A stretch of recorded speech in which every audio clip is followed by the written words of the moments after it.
श्रोते हो नमस्कार. इंटरनेटचा प्रसार जसजसा भारतात होतो आहे तसतसं त्याची फळं आपण उपभोगतो आहोत. गेल्या काही वर्षांपूर्वी अशक्यप्राय वाटणारे व्यवहार आता आपण घरबसल्या करू लागलो आहोत. हे व्यवहार जसे आर्थिक तसं रोजच्या व्यवहारातले सुद्धा आहेत. म्हणजे अगदी रोजचं जेवण मागवण्यापर्यंत सुद्धा परदेशातनं पैसे येण्याचे किंवा पाठवण्याचे हे व्यवहार आहेत. अनेक तऱ्हेची बिलं रांगा न लावता तुम्ही घरूनच भरू लागलात. इंटरनेट सोबतच तुमचे स्मार्टफोन्स आहेत, खाजगी कंपन्यांनी विकसित केलेली ॲप्स आहेत, समाज माध्यम आहेत. घरातल्या तरुण तरुणींनी स्वतःचे फोटो अपलोड केले आणि सातासमुद्रापार कोणीतरी ते पाहिले याचा आनंद तर आहेच.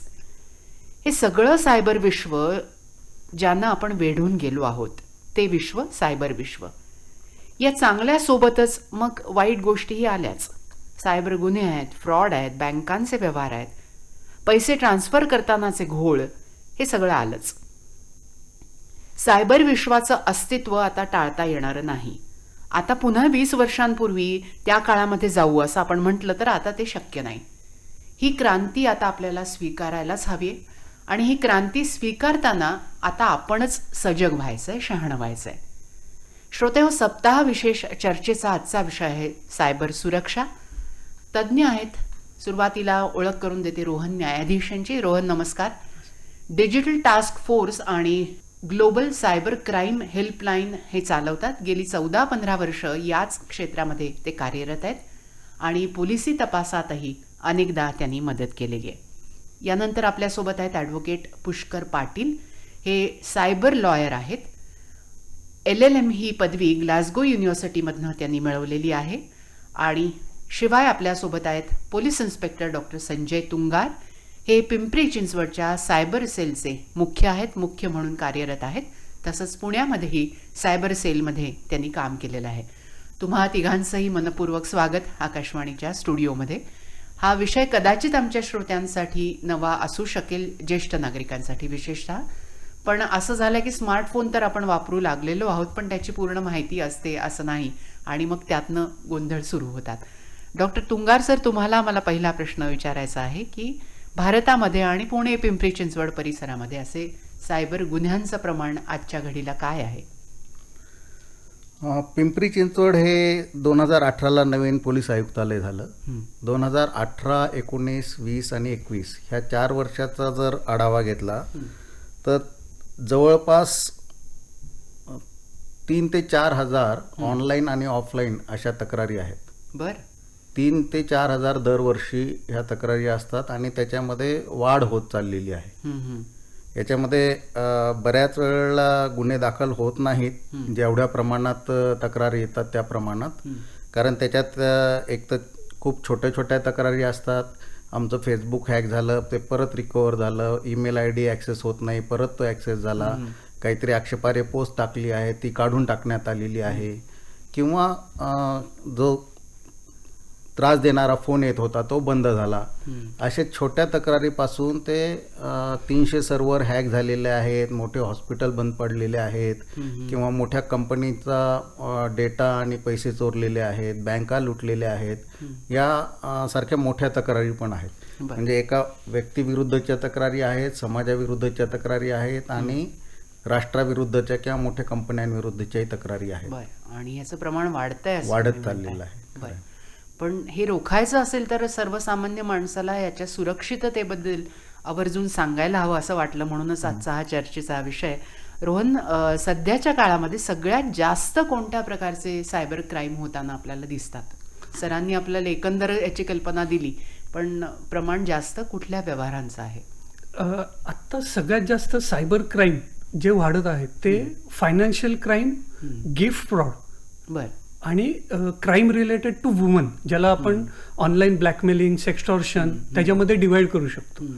आणि त्यातल्या त्यात जर आपण पर्सेंटेज बघितलं तर फायनान्शियल फ्रॉड आणि गिफ्ट फ्रॉड हे खूप मोठ्या प्रमाणात वाढलेले आहेत.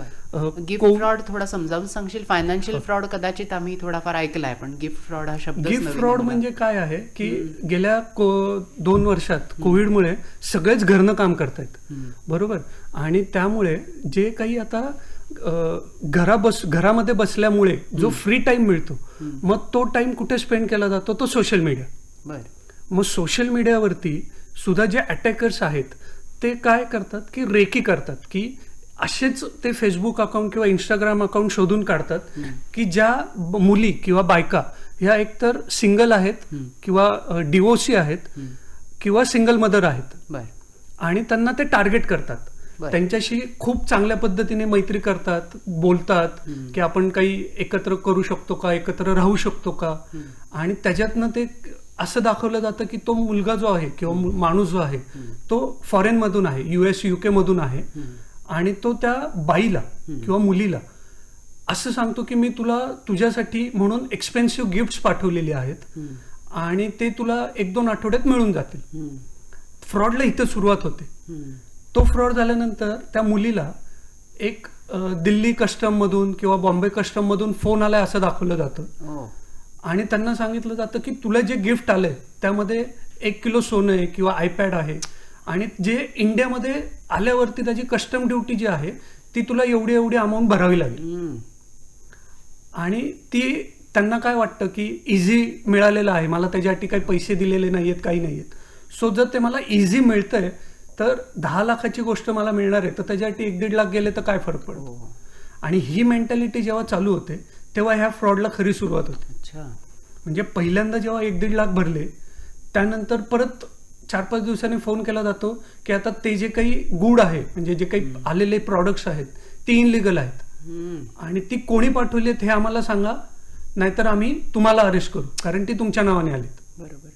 आणि हे जर फ्रॉड, याला आपण गिफ्ट फ्रॉड म्हणा, गिफ्ट फ्रॉड आहेत. आणि ह्याच्यात फक्त असं नाही की US मधूनच आलेत, ज्याच्यामध्ये आपण फिशिंग म्हणतो की एखादी तुम्हाला लॉटरी लागली आहे किंवा तुमच्याच सरनेम सारखं कोणीतरी आहे आणि ते US मध्ये एक्सपायर झाले आणि त्यांनी करोड्स मध्ये डॉलरमध्ये पैसे ठेवलेत आणि ते तुम्हाला क्लेम करायचे आहेत.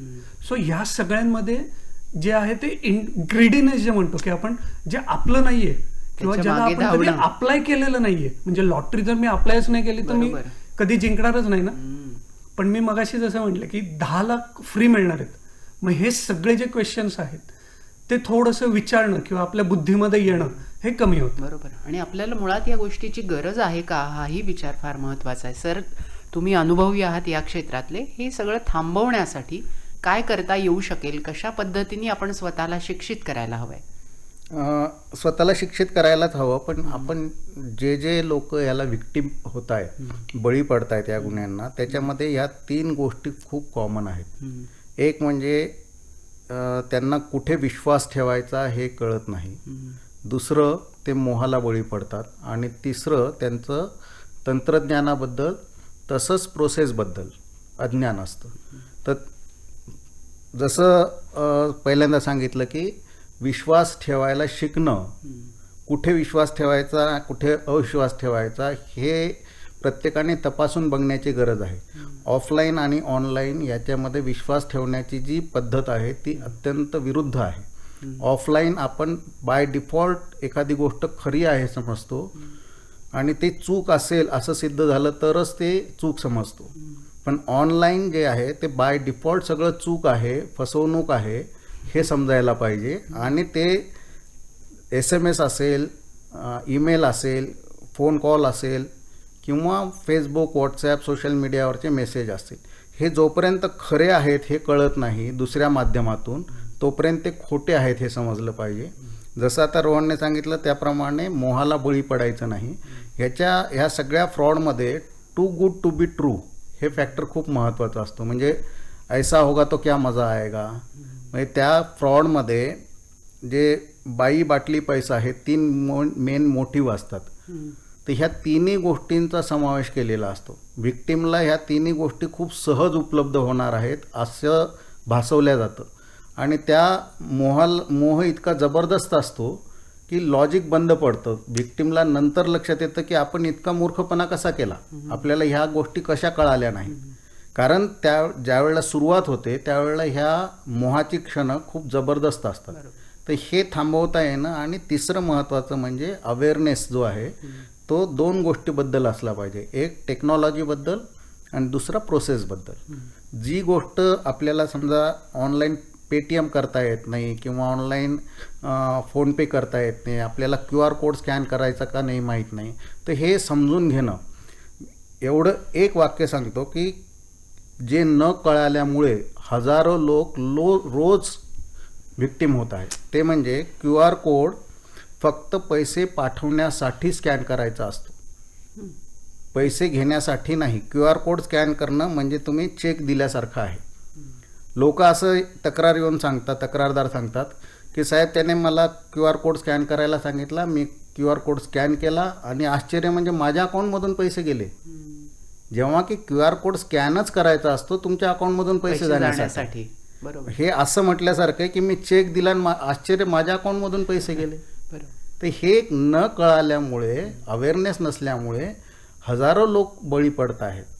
तर बँकांनी, RBIने किंवा कायदे करणाऱ्यांनी सुविधा खूप इझिली अवेलेबल केल्या, बाय डिफॉल्ट एनेबल केलेल्या आहेत. तेवढी लोकांची क्षमता आहे का नाही, लोक तेवढे अवेअर आहेत का नाही, साक्षरता नाही याची खात्री केलेली नाही. बरोबर. म्हणजे त्या लोकांना स्मार्टफोन वापरता येत नाही, पण त्या स्मार्टफोनमध्ये अनेक सुविधा उपलब्ध करून दिल्यात न मागता.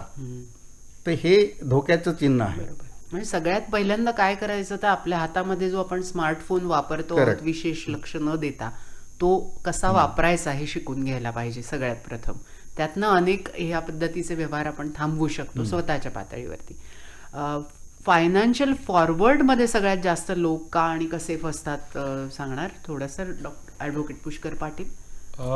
सगळ्यात मोठी गोष्ट म्हणजे आत्ताचा जो ट्रेंड आहे की आपण बघितलं असेल की फेसबुकवरती तुमच्याच एखाद्या मित्राचं फेक अकाउंट काढायचं आणि तुम्हाला त्या नवीन फेक अकाउंटवरून फ्रेंड रिक्वेस्ट पाठवायची. तुम्हाला वाटतं की अरे हा तर माझाच मित्र आहे, तुम्ही लगेच त्याचं प्रोफाईल व्हिजिट न करता त्याला तुम्ही ऍड करणार.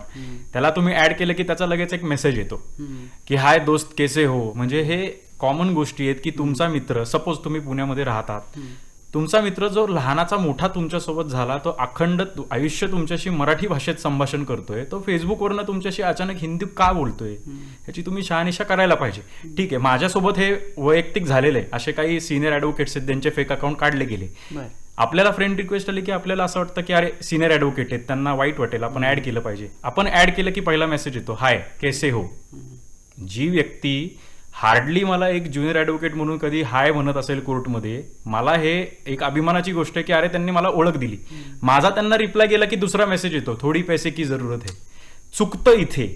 एखादी सिनियर व्यक्ती त्या शूजमध्ये आहे, त्याला पैशाची गरज का लागेल आणि ते पण माझ्याकडून.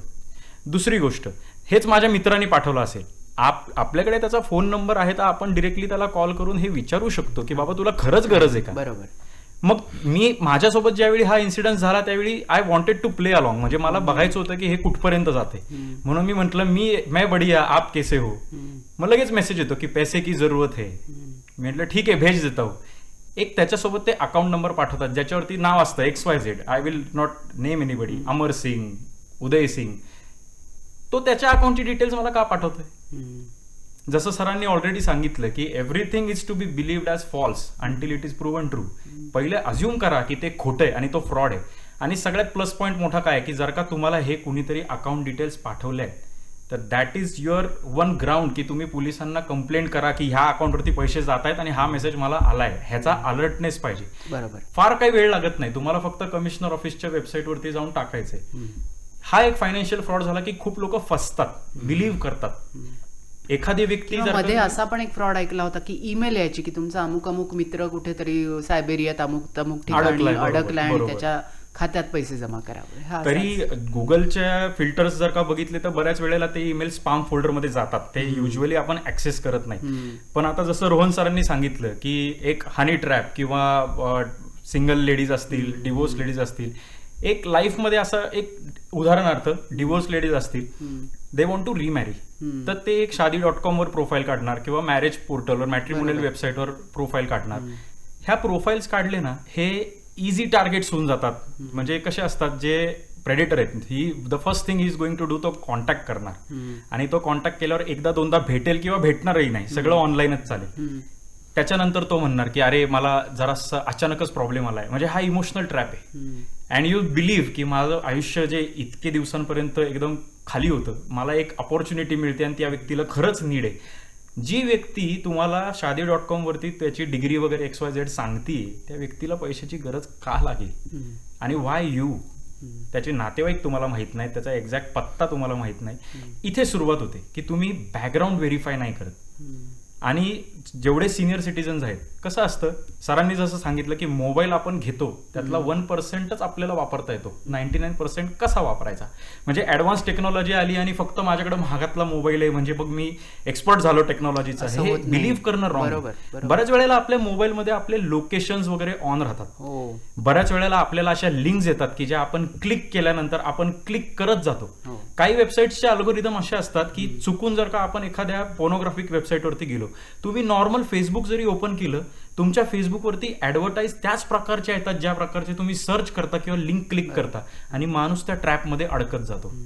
सकाळी येताना रोहन सरांनी मला सांगितलं की बिटकॉइनचा एक विषय आम्ही केला. It is a boom in glory. पण ज्यावेळी तुम्हाला एखाद्याने ऑफर केलं की अरे क्रिप्टो करन्सीमध्ये इन्व्हेस्ट कर, माणूस काय म्हणतो, अरे 2011 साली ₹1 किंमत होती, आता 80 लाख झाली. हा मोह आहे.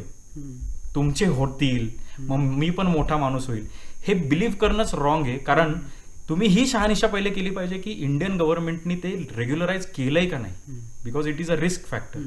आणि तो रेकग्नाइज्ड कॉइन आहे का नाही ह्याची पण खात्री नाही. त्याचं एक्सप्लेनेशन सुद्धा प्रोव्हाइडेड नाहीये. म्हणजे you don't know anything about anything, आणि तुम्ही इन्व्हेस्ट करत जाता. किंवा फायनान्शियल फ्रॉड, बेसिक सुरुवातच इथून होते की नॉलेज.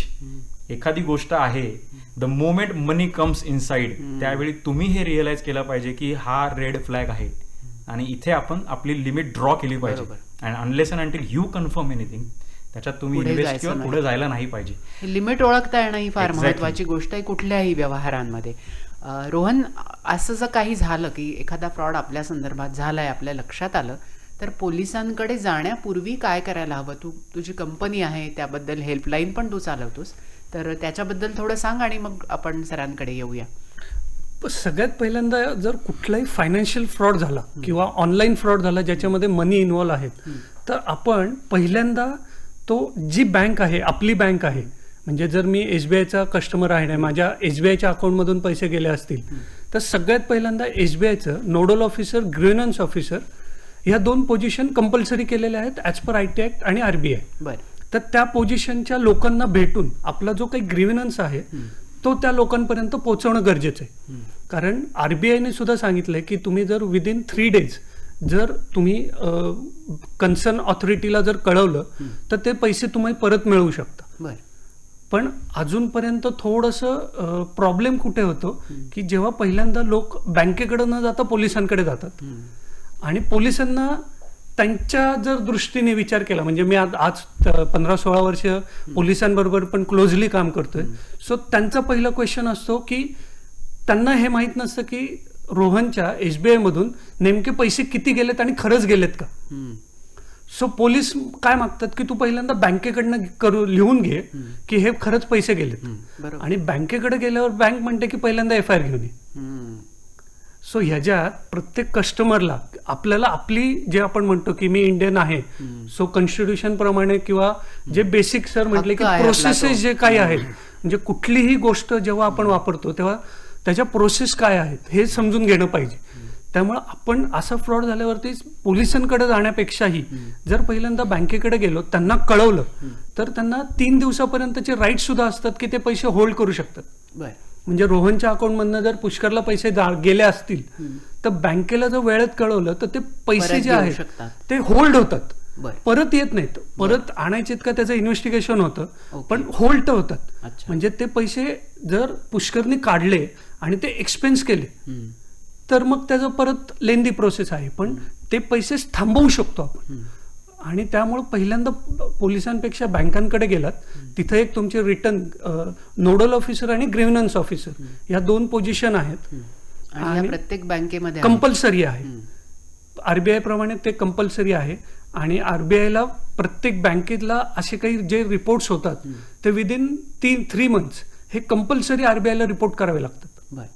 त्यामुळं बँका सुद्धा जेव्हा आपण नोडल ऑफिसर किंवा ग्रीव्हन्स ऑफिसर ही नावं घेतो तेव्हा ते सिरियसली त्याच्यावरती काम करायला लागतात. कारण की जर बँकेच्या माणसांना जाऊन आपण सांगितलं की मला तुमच्या नोडल ऑफिसरला भेटायचंय, तर बँकांनाही कळतं की हा कस्टमर जो आहे तो वेल एज्युकेट, त्याला सगळं नॉलेज आहे आणि त्याला प्रोसेसेस माहिती आहे. बरोबर. त्यामुळे ते टाळाटाळ करत नाहीत. आणि जसं आता आपण म्हटलात की सगळ्यात जास्त 40 ते 50 वर्ष जे पुढचे लोक आहेत ज्यांना अकाउंटला पेन्शन्स येतात किंवा ज्या गृहिणी आहेत पण त्यांच्या अकाउंट्सला पैसे येत असतात बाहेरून, त्यांच्या इथं हा सगळ्यात जास्त तो वयोगट, त्या वयोगटामध्ये सॉफ्ट टार्गेट ते होतात. बरोबर. कारण की त्यांना एक तर टेक्नॉलॉजी पण हवी तेवढी माहित नसते. कारण ती जसं आता त्यांच्या सर आयुष्यात खूप उशिरा आलेली असते. पण जर मुलगा किंवा मुलगी हे बाहेर आहेत आणि व्हिडिओ कॉलवर बोलायचंय तर स्मार्टफोन तर वापरलाच पाहिजे. त्याच स्मार्टफोनमध्ये आपण बँकेची पण ऍप्लिकेशन टाकतो आणि प्लस त्याच्यामध्ये व्हॉट्सअप आपल्याला पूर्णपणे वापरताच येत नाही. जसं आता पुष्कर सरांनी सांगितलं की त्याच्यामध्ये जर एखादी लिंक आली आणि त्या लिंकवर मी क्लिक केलं तर त्याच्यामध्ये पेलोड असतो. पेलोड म्हणजे काय की जो एक सॉफ्टवेअर आहे की ज्याच्यावरती तुम्ही क्लिक केल्यानंतर तुम्ही जेव्हा जेव्हा फोन इंटरनेटला कनेक्ट होईल तेव्हा मी रिमोटली तुमच्या मोबाईलमध्ये काय चालू आहे हे मी बघू शकतो. म्हणजे तुमचं मायक्रोफोनची परमिशन देऊन ठेवली असेल तर तुम्हाला कळणार पण नाही, पण ती मायक्रोफोन जे आहे रेकॉर्डिंग ते मी माझ्या रिमोट सर्व्हरवर रेकॉर्ड करून घेऊ शकतो. फ्रंट कॅमेरा जो आहे, आता तुमचं ब्लॅक स्क्रीन आहे समजा मोबाईल, तरी मी फ्रंट कॅमेराने फोटो काढू शकतो की जे तुमच्या फोनमध्ये स्टोअरच होणार नाहीत. आणि ह्याच्यातलाच अजून एक सगळ्यात डेंजरस पार्ट काय असतो की आपण जो फोन इंटरनेटला कनेक्ट करतो ज्याच्यावरती आपण इथिकली व्यवस्थित इंटरनेट किंवा व्हॉट्सअप किंवा सोशल मीडिया वापरत नाही आणि त्याच मोबाईलमध्ये आपलं सगळं असतं. म्हणजे त्याच मोबाईलमध्ये माझे फायनान्सचे म्हणजे बँकेचे OTP येतात, आधार कार्डचे OTP त्याच्यातच येतात, बँकेचे ॲप्स पण त्याच्यातच असतात, फ्लिपकार्ट शॉपिंग साईट्स सुद्धा त्याच्यातच असतात. त्यामुळं मी एखादी लिंक अशी ओपन केली आणि त्याच्यामध्ये जेवढं काही मी टाईप करतोय किंवा टच करतोय तेही रिमोटला कळू शकतं. म्हणजे उद्या तुम्ही तुमचं बँकेचा पासवर्ड काय टाकताय आणि तुम्हाला OTP काय आलाय हेही तुमच्या आधी मला कळू शकतं. म्हणजे भरपूर लोक किंवा लेक्चर्समध्ये मी जेव्हा जातो तेव्हा भरपूर लोक विचारतात माझा पासवर्ड कळला तरी काय फरक पडणार आहे, कारण OTP तर मला येणार आहे ना. पण ह्या टेक्निकनी तुम्हाला जो OTP येणार आहे तो तुमच्या आधी 3 ते 4 सेकंद मला येणार. मी कॉपी करून तो डिलीट केला तर तुम्हाला तो रिसिव्ह पण नाही होणार. असे सुद्धा फायनान्शियल टेक्निकल क्राईम खूप वाढलेले आहेत. कारण ह्याच्या मागचं कारण हेच आहे जे तुम्ही तिघही जण मगासपासून सांगतात की ते वापरायचं कसा स्मार्टफोन याचं नॉलेज आपल्याला नाही, त्या प्रोसेस आपल्याला माहिती नाही. तर आपण फायनान्शियल फ्रॉडबद्दल बोलत होतो तर पहिल्यांदा बँकेत जाऊन ती तक्रार नोंदवणं हा सगळ्यात महत्त्वाचा भाग आणि त्याच्यानंतरच पोलीस त्या पिक्चरमध्ये येणार आहेत. तर ती तक्रार जेव्हा पोलिसांकडे येते तेव्हा त्याच्यावरती पुढची कारवाई कशी होते? पोलिसांकडे तक्रार करताना तुम्ही ऑफलाईन जवळच्या पोलीस स्टेशनला जाऊन तक्रार करू शकता. तसंच cybercrime.gov.in या नॅशनल पोर्टलवर तक्रार करू शकता. तसंच सायबर सेलच्या ऑफिशियल ईमेल ID वरून पण तुम्ही तक्रार करू शकता. तर ऑनलाईन किंवा ऑफलाईन एकदा तक्रार केल्यानंतर पोलिसांचं मुख्य काम हे गुन्हेगाराला शोधणं आणि त्याला त्याच्या कृत्याबद्दल शिक्षा करणं, याच्यावर मुख्य फोकस असतो. पण तक्रारदाराची अपेक्षा जी असते ही त्याचे गेलेले पैसे परत मिळावेत याच्यावर जास्त असते.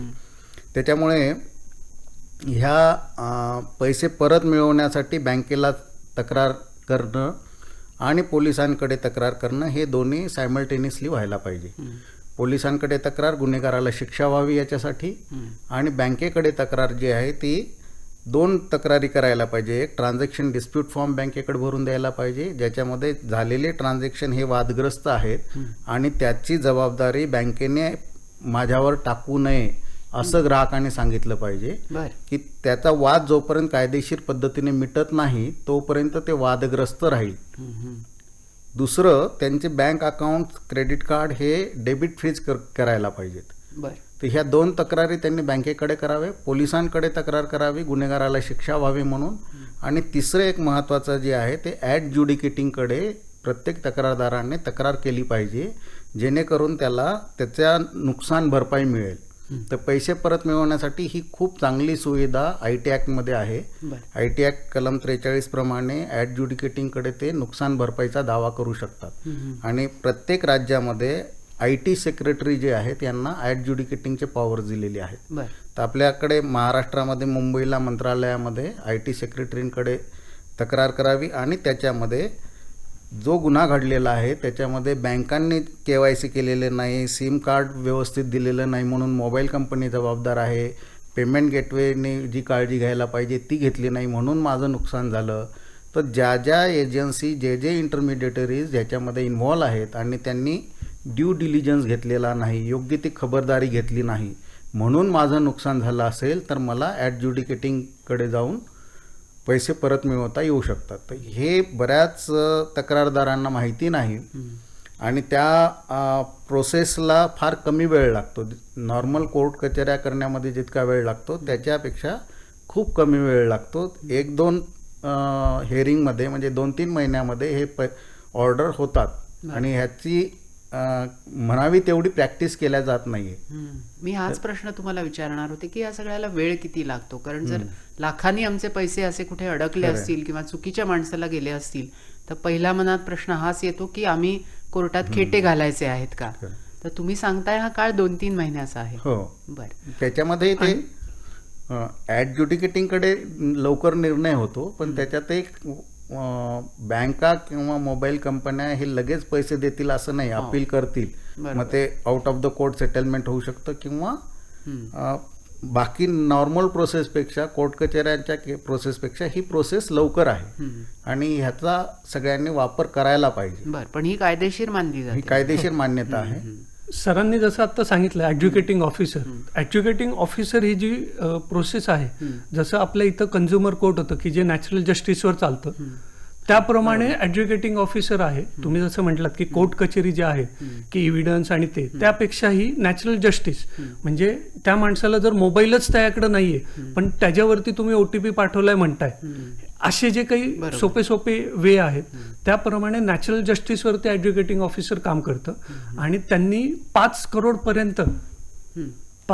पर्यंत ते खटले होऊ शकतात. बरं. ॲडव्होकेट पुष्कर पाटील, तुम्हाला मी विचारते की या संदर्भातले कायदे काय आहेत भारतातले, असे गुन्हे जेव्हा घडतात त्या संदर्भातले कायदे काय आहेत भारतातले? सगळ्यात बेसिक गोष्ट म्हणजे आता आपण आधी ऑनलाईन फेसबुक अकाउंटचं बघितलं तर एखाद्या प्रोफाईलवरनं तुम्हाला काही येत असेल तर तुम्ही ते रिपोर्ट ब्लॉक करणं ही इंटरनल त्यांची सिस्टीम आहे.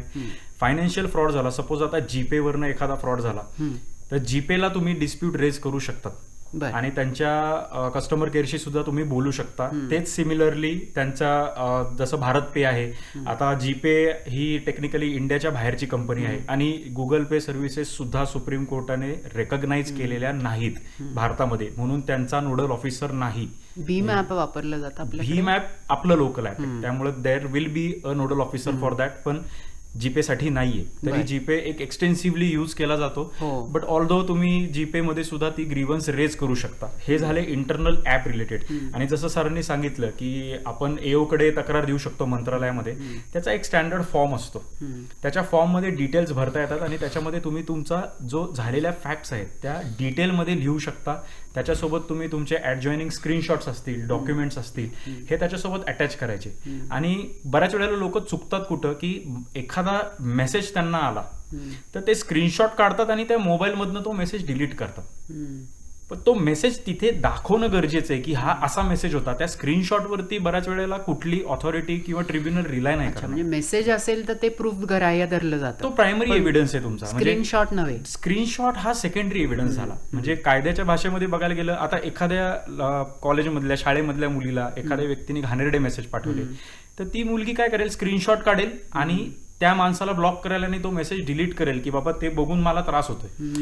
तिथे चूक होते, कारण ज्यावेळी तुम्ही पोलीस स्टेशनला जाताल त्या स्क्रीनशॉटवरती कितपत रिलाय करायचं हे शेवटी प्रत्येक पोलीस स्टेशनवर डिपेंड करतं. कारण जर का तुमच्या मोबाईलमध्ये त्या ऍपमध्ये तो मेसेजच मला आता दिसत नाहीये, बरोबर, तर मी स्क्रीनशॉटवर कसं रिलाय करू.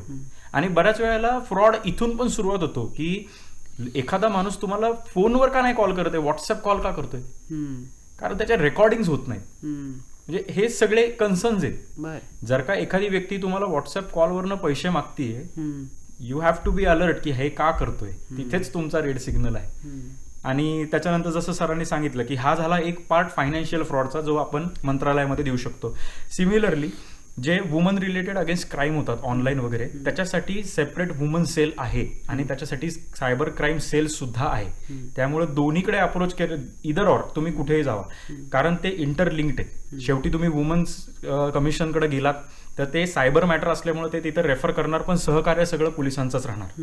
त्यामुळे हे इंटरलिंक्ड आहे. द फर्स्ट थिंग इज की तुम्हाला जर का एखाद्या गोष्टीचं ज्ञान नसेल आणि एखादा फ्रॉड तुमच्यासोबत झाला, पहिले तुमचे लोकल पोलीस स्टेशनला जाऊन भेटा आणि तिथे पोलिसांना रिक्वेस्ट करा की हे असं झालंय, because they will guide you. बरोबर.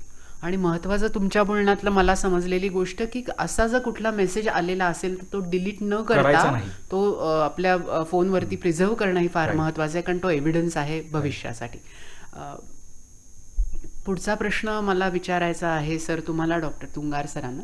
आपण खूप ॲप्स आता वापरतो पैशांच्या व्यवहारासाठी. आत्ता उल्लेख झाला तो पेटीएम असेल, जीपे असेल, जे काय, ते वापरताना काय खबरदारी घ्यायला पाहिजे, आणि आपल्या अकाउंटला खूप पैसे असले तर तो अकाउंट लिंक करायचा का या सगळ्याला, त्याच्याबद्दल थोडं सांगा ना.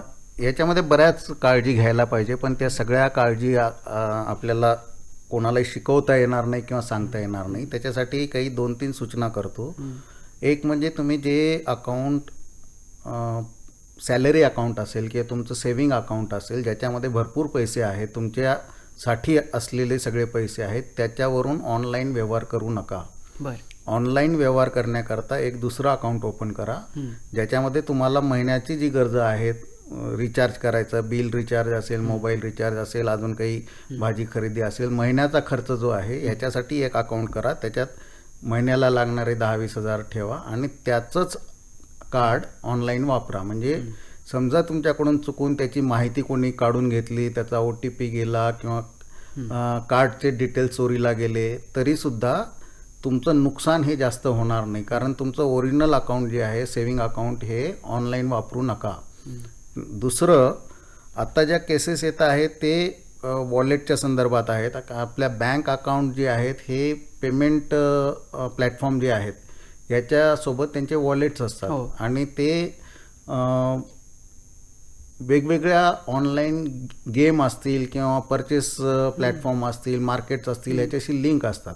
तर विशेषतः जे स्कूल गोईंग चिल्ड्रन्स आहेत, जे गेम खेळतात, त्याच्यामध्ये 2-3 गेम अशा तक्रारी आहेत की ज्याच्यामधून ॲटोमॅटिक आईवडिलांना न कळत किंवा मुलाला न कळत सुद्धा 1-1, 2-2 लाख रुपये ट्रान्सफर होऊन गेलेले आहेत. 2,000, 4,000, 5,000 असे करत करत, कारण तुम्ही जी कार्डचे डिटेल्स मोबाईलमध्ये सेव्ह करता त्या कार्डमध्ये, त्या अकाउंटमधून ॲटोमॅटिक वॉलेटमध्ये पैसे ट्रान्सफर होतात आणि ॲटोमॅटिक तुम्ही गेम खेळताना जी सर्व्हिसेस घेता, म्हणजे समजा 2 पैलवानांचा गेम चालला असेल ऑनलाईन आणि त्या एक पैलवानाची तलवार पाहिजे, तर तुम्ही जर ती तलवार सिलेक्ट केली तर लगेच 5,000 बॅक एंडला कट झालेले असतात. पण हे मुलांना कळत नाही की ह्याच्याबद्दल पैसे कट झालेत. त्याच्यानंतर समजा तुम्हाला त्या तलवारीची धार वाढवायची असेल, तुम्ही तो ऑप्शन सिलेक्ट केला की परत 4,000 कट होतात. तर असं करत करत अनेक लाखो रुपये कट झालेले आहेत. तर हे कशामुळे, तुम्ही तुमच्या डिव्हाइसमध्ये कार्ड डिटेल्स सेव्ह केलेले आहेत आणि ते कार्ड वॉलेटला लिंक झालेले आहे. तुमचं बँक अकाउंट ज्याच्यामध्ये भरपूर पैसे आहेत तेच अकाउंट तुम्ही ऑनलाईन वापरत आहात.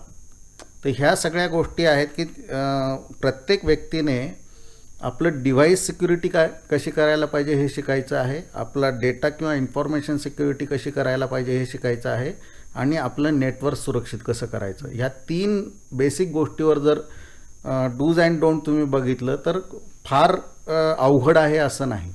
तुम्ही फार छोट्या छोट्या गोष्टी करू शकता, त्याच्यामध्ये फार तज्ज्ञ होण्याची गरज नसते. आपल्याला बहुतेक सगळ्यांना काळजी कशी घ्यावी हे सगळं माहिती असतं किंवा फार ते काही रॉकेट सायन्स नाही आहे. तुम्ही अलर्ट राहणं, घराला कुलूप लावतं तसं मोबाईलला कुलूप लावणं, ह्या बेसिक गोष्टी आहेत. परंतु आपल्याला मुख्य प्रॉब्लेम हा आहे की आपल्याला हे वाटतच नाही की हे खूप महत्वाचं आहे. यातून पुढे काय होणार आहे याची कल्पना येत नसते. किती मोठं नुकसान होणार आहे. बहुतेक सगळ्यांना माहिती असतं की OTP शेअर करू नये, पासवर्ड सांगू नये, परंतु फिशिंगच्या ज्या केसेस आहेत, व्हॉइस फिशिंगच्या, म्हणजे मी बँकेतून बोलतोय, लोन देतोय, मी तुमचं KYC अपडेट करतोय, असे सांगून जे फ्रॉड होतात त्याच्यामध्ये हजारो लोक रोज KYC OTP देत आहेत. हजारो लोक रोज त्या लोकांच्या सांगण्यावरून ॲप इन्स्टॉल करतायत, आपला मोबाईलचं स्क्रीन दुसऱ्याला शेअर करतायत, दुसऱ्यांनी पाठवलेल्या लिंकवर क्लिक करतायत, तर QR कोड स्कॅन करतायत. तर ही गोष्टी ज्या आहेत की माहिती आहेत पण वळत नाही, कारण तुम्हाला त्याचा किती मोठा धोका आहे हे कळत नाही. जेव्हा तुमची आयुष्याची कमाई निघून जाईल तेव्हा ते डोळे उघडतात, पण तोपर्यंत खूप उशीर झालेला असतो. आणि तो क्षण फार महत्वाचा आहे की ज्या क्षणी तुम्ही क्लिक करता एखादी गोष्ट, त्यातनं पुढे काहीही होऊ शकतं. रोहन, आपण आता क्रेडिट कार्ड, डेबिट कार्ड याच्या सुरक्षिततेबद्दल बोलूया, कारण आजकाल अनेक प्रकारची कार्ड लोकांकडे असतात. तर ही वापरायची कशी, त्याचे पासवर्ड्स आणि हे सगळं लक्षात ठेवणं, किंवा त्याच्यासाठी स्वतःला एक काही नियम घालून घ्यायला हवेत का, त्याच्याबद्दल सांगा ना. सध्या क्रेडिट कार्ड जे आहेत त्याच्यात आपण ॲडव्हर्टाईजमध्ये सुद्धा बघत असतो की प्राऊडली सांगतात की 5,000 पर्यंत जर शॉपिंग करायचं असेल तर स्वाईप किंवा पासवर्डची गरज नाही, फक्त मॅग्नेटिक कार्ड आहे ते मी कार्ड फिरवलं तरी पेमेंट होईल. त्याच्यामध्ये ते कार्ड वॉलेटमध्ये असेल तरी ते स्कॅन होऊ शकतं. आणि बरोबर. आणि त्यासाठी स्किमर नावाचे डिव्हाइसेस आहेत की जे जसं तुम्ही वायरलेसली पेमेंट करू शकता तसं मी स्किमर जे आहेत ते वायरलेस आहेत. स्किमर म्हणजे काय की आपण मेमरी कार्ड वापरायचो जुने काळी, म्हणजे 5-6 वर्षापूर्वी आपण मेमरी कार्ड वापरायचो, वेगवेगळे मेमरी कार्डचे स्लॉट असायचे, तेवढ्या आकाराचा तो स्किमर असतो की जेणेकरून तो जे काही कार्ड डिटेल्स आहेत ते तो वायरलेसली त्या स्किमर डिव्हाइसमध्ये कॅप्चर करतो. आणि कुठलंही क्रेडिट कार्ड जे आहे त्याच्यासाठी 4च गोष्टी महत्वाच्या असतात. पहिलं तुमचं नाव काय आहे, तुमचं एक्सपायरी डेट काय आहे, अकाउंट नंबर, आणि बॅक साईडला जो CVV नंबर असतो तो.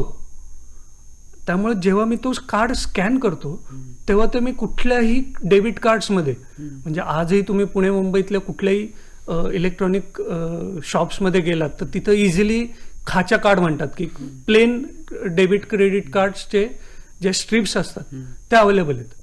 त्याच्यामध्ये फक्त तो मेमरी कार्डचा जो डेटा आहे तो जर एंटर केला तर तुमचं रोहनचं जे कार्ड आहे क्रेडिट कार्ड ते कोणीही थर्ड पार्टी सुद्धा वापरू शकतं. आणि ह्याच्यातला सगळ्यात मोठा जो ड्रॉबॅक आहे की क्रेडिट कार्ड जे आहेत ते इंडियामध्ये फक्त पासवर्ड विचारतात, म्हणजे OTP किंवा त्याच्यासाठी जे लागणारं ट्रान्झॅक्शन ID आहे तो विचारतो. पण फॉरेन कंट्रीज म्हणजे US, UK, बाहेरच्या कंट्रीज मधले जर कुठले पेमेंट गेटवे वापरले गेले तर तिथं फक्त कार्डचे या 4 डिटेल टाकल्या की तुमचं ट्रान्झॅक्शन सक्सेसफुल होतं. कारण OTP आणि ट्रान्झॅक्शन OTP किंवा ट्रान्झॅक्शन पासवर्ड ही कन्सेप्ट फक्त RBIची, कारण इंडियन आपल्या सुरक्षिततेसाठी आहे. हा, पण तेच कार्ड इंडियातलं कार्ड मी US मध्ये शॉपिंगला वापरलं तर तिथं तो मला ट्रान्झॅक्शन ID विचारत नाही. कार्डचे ज्या 4 डिटेल आहेत त्या टाकल्यानंतर तो माझं कार्ड पेमेंट जे आहे ते सक्सेसफुल करतो. बरोबर. कारण RBIने ही एक्स्ट्रा सिक्युरिटी का दिली आहे, कारण इंडियन्स जे आहेत ते इझिली कोणालाही कुठलीही गोष्ट इझिली सांगतात. त्यामुळं क्रेडिट कार्ड जे आहे, म्हणजे मी क्रेडिट कार्ड असंच फक्त नाही, डिजिटल ॲसेट जे आहेत म्हणजे त्याच्यात मोबाईल, लॅपटॉप, आपले डेबिट क्रेडिट कार्ड, आधार कार्ड, म्हणजे मी हेही बघतो की भरपूर वेळा की लोकांना कुठल्या डॉक्युमेंट्स मागितलं की सगळ्यात पहिल्यांदा आधार कार्ड काढून झेरॉक्स देतात.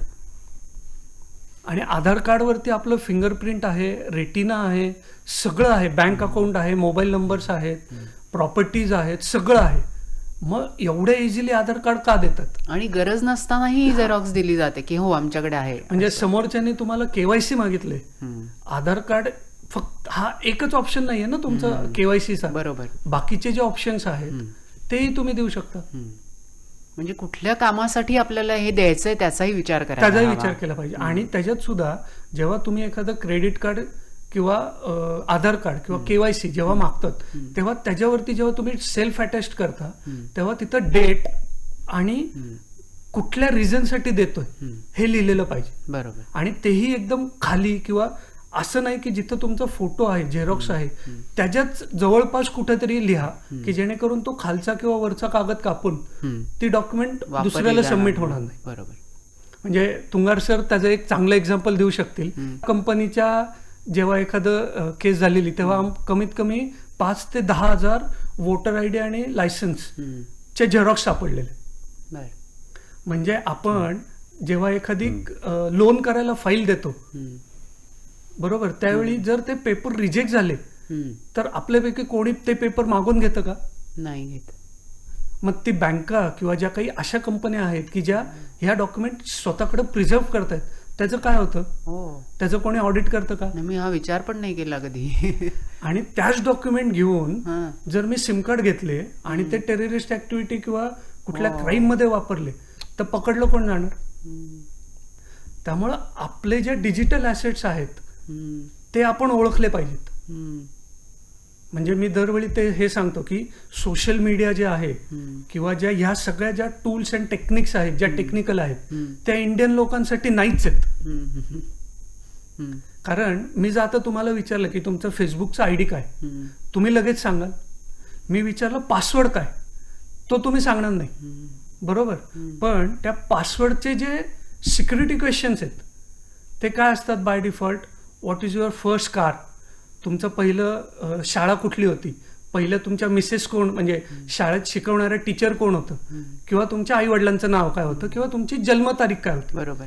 हे 5-6 क्वेश्चन जे आहेत ते आता हे श्रोत्यांनीच सांगावं की हे त्यांनी ऑनलाईन किंवा ऑफलाईन किती लोकांना सांगितलेत. कारण जेव्हा माझा एखादा पासवर्ड मला रिसेट करायचा आहे तेव्हा मला हे 5-6 क्वेश्चन जे आहेत तेच क्वेश्चनचे आन्सर दिले की मला पासवर्ड बदलून देणार आहेत. त्यामुळे लोकांना जेव्हा मी पासवर्ड विचारीन तेव्हा ते सिक्रेट आहे म्हणून ते सांगणार नाहीत, पण त्या पण या प्रश्नांची सिक्रेटची उत्तरं आन्सर देतील. काय आहेत हे इझिली सांगतात. बरोबर. त्यातला धोका लक्षात येत नाही की त्यातनंच तुमचा पासवर्ड सापडणार आहे हे समजत नाही. बरोबर.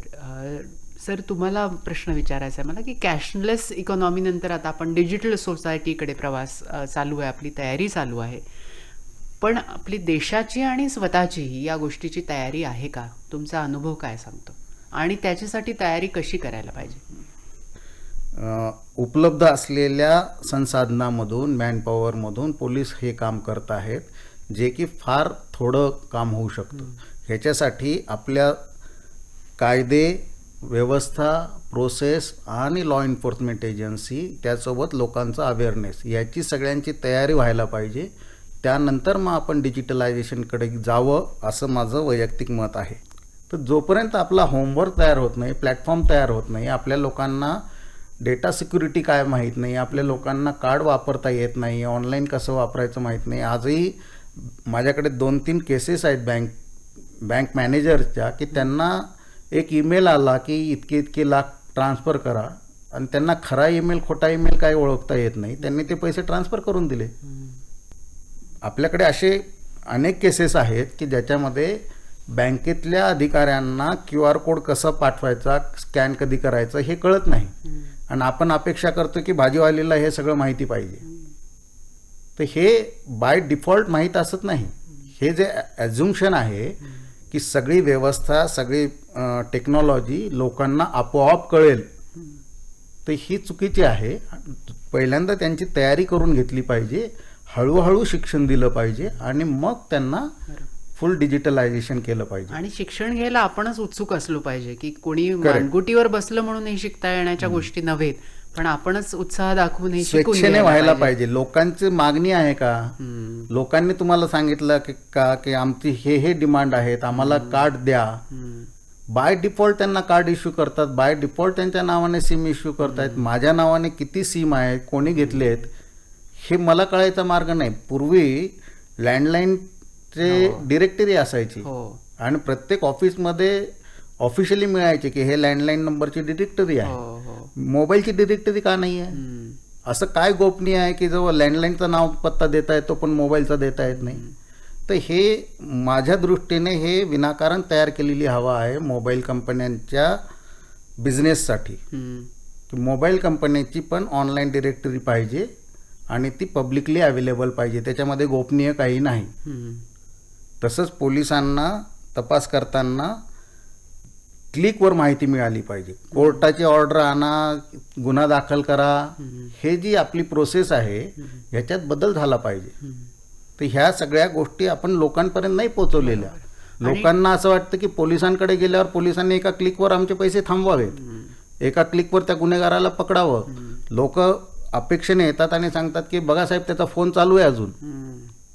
त्यांना असं वाटतं की पोलिसांकडे असं काहीतरी टेक्नॉलॉजी आहे की चालू फोन असताना व्यक्तीला पकडता येईल, पण दुर्दैवाने तसं काही नाही आहे.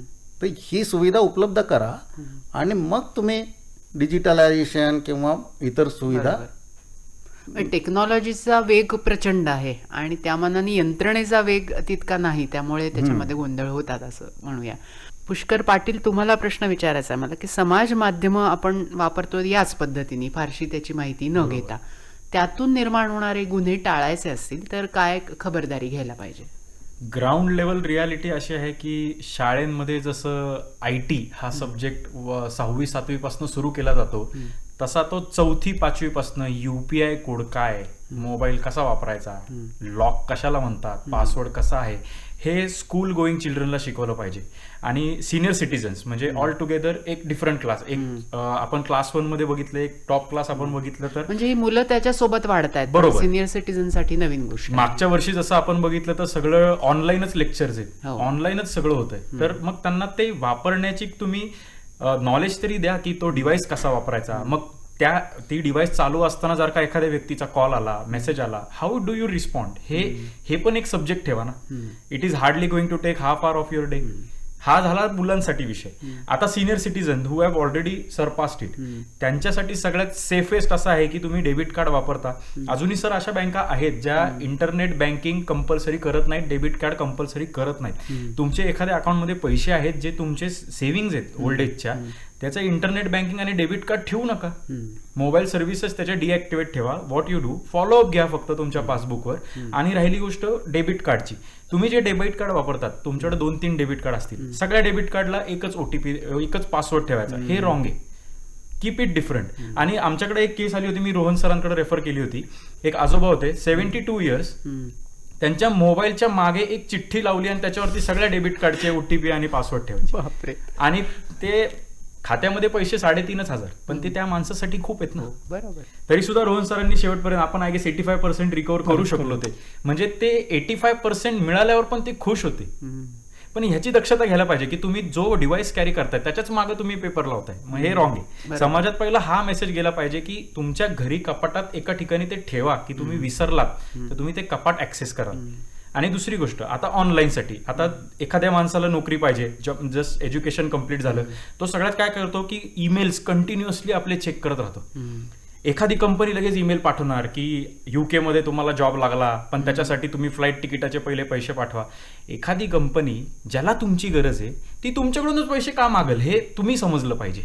म्हणजे ह्याच्यासाठी हे प्रत्येक क्लाससाठी, म्हणजे एक एज कॅटेगरी लहान मुलं, एक एज कॅटेगरी मिडलमॅन आणि एक एज कॅटेगरी सिनियर सिटीजन, हे सगळ्यांनी समजण्याचं गरजेचं आहे. त्याच्यासाठी आता सिनियर सिटीजन्स असतील तर सगळ्यात मोठी दक्षता घ्यायची म्हणजे एकतर कीप युअर पासवर्ड सेफ. कुठल्या ऍपमध्ये तुम्ही लॉग इन करता, लॉग आउट करा, लॉग इन राहू नका. आणि जो मिडल क्लास, आता जो वर्क करणार आहेत, जॉबला जाणार आहेत, त्या लोकांनी हे घ्यायचंय, त्याच्यातनं शिकायचंय की अलर्टनेस, रेड फ्लॅग, जसं आपण सुरुवातीला बोललो.